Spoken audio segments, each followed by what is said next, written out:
নমস্কার বন্ধুরা, আজকের ভিডিওতে আমরা আলোচনা করব পশ্চিমবঙ্গ সরকারের অন্নপূর্ণা যোজনা নিয়ে বড় আপডেট। সংবাদ মাধ্যমে প্রকাশিত তথ্য অনুযায়ী যোগ্য উপভোক্তাদের ব্যাংক অ্যাকাউন্টে ৩,০০০ টাকা পর্যন্ত আর্থিক সহায়তা দেওয়ার প্রক্রিয়া আজ থেকেই শুরু হতে চলেছে।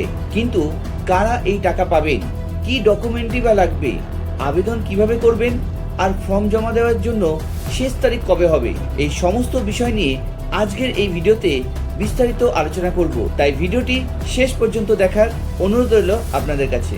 তো এখন আপনাদের জানাবো কারা আবেদন করতে পারবে। সাধারণভাবে আবেদনের ক্ষেত্রে যে সমস্ত শর্ত দেখা হতে পারে সেগুলি হলো, প্রথমত আপনি ভারতীয় মহিলা নাগরিক হওয়ার সাথে সাথে পশ্চিমবঙ্গের একজন স্থায়ী বাসিন্দা কিনা। দ্বিতীয়ত আপনি নিম্নবিত্ত বা মধ্যবিত্ত পরিবার থেকে বিলং করেন কিনা। তৃতীয়ত আপনার বৈধ আধার কার্ড আছে কিনা। এছাড়া আপনার বৈধ ভোটার কার্ড, ব্যাংক অ্যাকাউন্ট ও মোবাইল নাম্বার ইত্যাদি সমস্ত কিছু ভ্যালিড ডকুমেন্টস আপনার থাকতে হবে।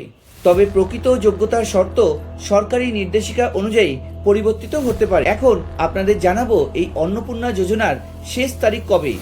পশ্চিমবঙ্গের সকল মহিলা নাগরিকদের মধ্যে সবচেয়ে একটাই বড় প্রশ্ন রয়েছে, আর তা হলো কবে পর্যন্ত এই ফর্মের আবেদন করা যেতে পারে বা এর শেষ তারিখ কবে। প্রাথমিকভাবে যেটি জানা যাচ্ছে তা হলো জুন মাসের শুরু থেকে আগামী 90 দিন পর্যন্ত এই অন্নপূর্ণা যোজনায় ফর্ম ফিল আপ করা যাবে। এখন আপনি এই অন্নপূর্ণা যোজনায় কিভাবে আবেদন করবেন তা আপনাদের জানাবো। অন্নপূর্ণা যোজনার জন্য নাম নথিভুক্তকরণের অফলাইন শুরু হয়েছিল অনেক আগের থেকেই। আরও একটি বড় প্রশ্ন থেকে যায়, টাকা কবে অ্যাকাউন্টে আসবে। 1 জুন থেকে শুরু হয়েছে অনলাইনে আবেদনের প্রক্রিয়া। অফলাইনে 12 পাতার ফর্ম ফিল আপ করতে হচ্ছিল, কিন্তু জানেন কি অনলাইনে আবেদনের জন্য কত পাতার ফর্ম আপনাকে ফিল আপ করতে হবে, কি কি নথি লাগবে অনলাইনে ফর্ম ফিল আপ করার জন্য। আগামী 90 দিন পর্যন্ত অন্নপূর্ণা যোজনার জন্য আবেদন করা যাবে। আজ বুধবার অন্নপূর্ণা যোজনার আওতায় থাকা মহিলাদের অ্যাকাউন্টে প্রথম কিস্তি ৩,০০০ টাকা ক্রেডিট হতে পারে। কিন্তু যারা এখনো পর্যন্ত নতুন ফর্ম ফিল আপ করে উঠতে পারেননি তাদের ক্ষেত্রে ৩,০০০ টাকা পাবেন কি না তা নিয়ে রয়েছে অনেক সংশয়। অনেকেই অনুমান করে বলছেন নতুন ফর্ম জমা না দেওয়া হলে তারা সকলেই লক্ষ্মীর ভাণ্ডারে ১,৫০০ টাকা পাবেন। ফলে ইতিমধ্যে যারা আবেদন করে ফেলেছেন তাদের জন্য সুখবর, এখন শুধু আসার অপেক্ষায়। যদিও অন্নপূর্ণা যোজনার টাকা পেতে গেলে ব্যাংকের সঙ্গে ডিবিটি লিঙ্ক বাধ্যতামূলক। লক্ষ্মীর ভাণ্ডারের টাকা পেতে ডিবিটি লিঙ্ক করতে হতো না, সেক্ষেত্রে ব্যাংক অ্যাকাউন্টের মাধ্যমে টাকা পেতেন উপভোক্তারা। এক্ষেত্রে টাকা ঢুকবে সেই অ্যাকাউন্টে যার সাথে আধার লিঙ্ক করা রয়েছে, অর্থাৎ টাকা পেতে গেলে সংশ্লিষ্ট মহিলার অ্যাকাউন্টের সঙ্গে ডিবিটি লিঙ্ক করা বাধ্যতামূলক। আর যারা নতুন ফর্ম ফিল আপ করছেন তাদের ক্ষেত্রে বেশ কিছু সমস্যায় পড়তে হচ্ছে। সংবাদ মাধ্যমে প্রকাশিত খবর অনুযায়ী মুখ্যমন্ত্রী শুভেন্দু অধিকারী এ প্রসঙ্গে সোমবারই জানিয়েছেন, যারা ফর্ম ভরতে পারছেন না তাদের বিন্দুমাত্র বিচলিত হওয়ার প্রয়োজন নেই। সরকারের পক্ষ থেকে লোক যাবে বাড়ি বাড়ি, তারাই আবেদনপত্র ভরতে সাহায্য করবে আপনাকে।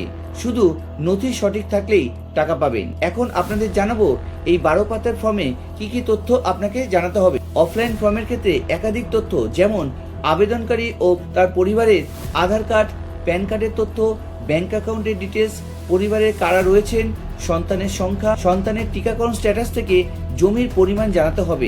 অনলাইনের ক্ষেত্রেও সেই সব কি নথি লাগবে, নাকি এত নথির প্রয়োজন হবে না। সেক্ষেত্রে জানা গিয়েছে অনলাইনে আবেদনের জন্য রাজ্য সরকারি পোর্টাল থেকে প্রথমে ফর্ম ডাউনলোড করতে হবে, তারপর হাতে লিখে তা পূরণ করে আবার অনলাইনে জমা দিতে হবে। এমনই ব্যবস্থা করা হয়েছে আপাতত। অনলাইনে কিভাবে আবেদন করবেন সম্পূর্ণ প্রক্রিয়া জেনে নিন। রাজ্য সরকারের সোশ্যাল সিকিউরিটি পোর্টাল থেকে আবেদন করতে হবে। আবেদনকারীকে আবেদনের জন্য সরকারি website social security West Bengal government in ওয়েবসাইটের থেকে ফর্ম ডাউনলোড করতে হবে। এই ওয়েবসাইটের নাম দেওয়া হয়েছে অন্নপূর্ণা যোজনা পোর্টাল। পোর্টালে গেলেই আপনার নিজের পছন্দের ভাষা বেছে নিয়ে সেই অনুযায়ী ফর্ম ডাউনলোড করতে পারবেন। পোর্টালে মোবাইল নম্বর দিয়ে নাম রেজিস্টার করতে হবে। ফর্ম ফিল আপের পর সেই ফর্ম স্ক্যান করে পোর্টালে আপলোড করতে হবে। ফর্মের সঙ্গে প্রয়োজনীয় নথিও স্ক্যান করে পোর্টালে জমা দিতে হবে আবেদনকারীকে। অনলাইনে আবেদনের সময় আধার কার্ড সঙ্গে রাখতেই হবে। সেখানে নাম, জন্মের তারিখ এবং ঠিকানার সঙ্গে যেন ফর্মের কোনো রকম অমিল না থাকে। আধার কার্ডের পাশাপাশি পরিচয়পত্র হিসাবে রাখতে হবে ভোটার কার্ড। ফর্ম ফিল আপে লাগছে রেশন কার্ডও। কী ধরনের রেশন কার্ড রয়েছে, রেশন তোলা হয় কিনা সেই সব দেখা হবে। পরিবারের সকলের রেশন কার্ড সঙ্গে রাখাই ভালো। আপনার যে ফোনে আধার লিঙ্ক করা সেই মোবাইল এবং সিম অবশ্যই সঙ্গে থাকতে হবে, তা না হলে ওটিপি যাচাইয়ের ক্ষেত্রে বড় সমস্যা হতে পারে। এছাড়া রিসেন্ট পাসপোর্ট সাইজ কালার ছবি সঙ্গে রাখবেন। অনলাইনে ফর্ম ভরলে স্ক্যান ছবি লাগতে পারে, তবে অফলাইনের ক্ষেত্রেও ছবি জমা দিতে হবে। ডিবিটি লিঙ্ক করা ব্যাংক অ্যাকাউন্টের তথ্য লাগবে। পাসবইয়ের প্রথম পাতার জেরক্স রাখবেন, যাতে অ্যাকাউন্ট নম্বর এবং আইএফসির কোড স্পষ্ট বোঝা যায়। আর লাগবে স্থায়ী বাসিন্দা হিসেবে প্রমাণপত্র সার্টিফিকেট। তো বন্ধুরা, আজ আমরা অন্নপূর্ণা যোজনা সম্পর্কিত সমস্ত গুরুত্বপূর্ণ আপডেট আপনাদের সামনে তুলে ধরলাম। ভিডিওটি ভালো লাগলে অবশ্যই লাইক করবেন, শেয়ার করুন এবং চ্যানেল সাবস্ক্রাইব করতেও ভুলবেন না। আর আপনার কোনো ধরনের প্রশ্ন থাকলে তা অবশ্যই আমাদের জানান। আমরা আরও এ বিষয়ে আপনাদের আপডেট দিতে থাকবো। সবাই ভালো থাকবেন, সুস্থ থাকবেন। দেখা হবে খুব শীঘ্রই পরবর্তী ভিডিওতে। ধন্যবাদ।